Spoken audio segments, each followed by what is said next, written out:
11 Mart 2025-ci il Kəlbəcər şəhərində Azərişıq olaraq çərşənbəni qeyd edilir. Hər birinizin yel çərşənbəsi mübarək olsun. Çox sağ olun.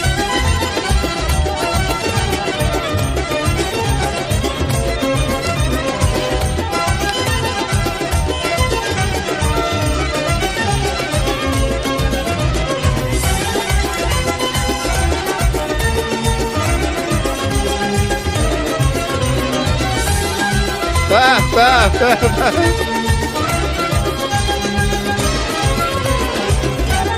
Deyirəm qaqa, bu 2025-də birinci çəmpon qaldı biz yandırıqda, bilərlə burada olmalı, qıraqda tutar.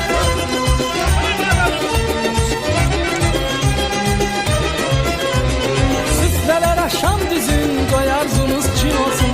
Şöyle saçan alovun, biri de mənim olsun. Süfrələr aşan düzün, qoy arzunuz çin olsun.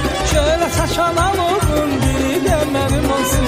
Səmənin nazlı gəlin, incə belində kəmər, baharın elçisidir, bəzəyli nəlbəkilər. Səmənin nazlı gəlin, incə belində kəmər, baharın elçisidir, bəzəyli nəlbəkilər. Yurdumuza yaz gəlir, tez barışsın küsənlər, tale sizə yar olsun, sevilənlər, sevənlər.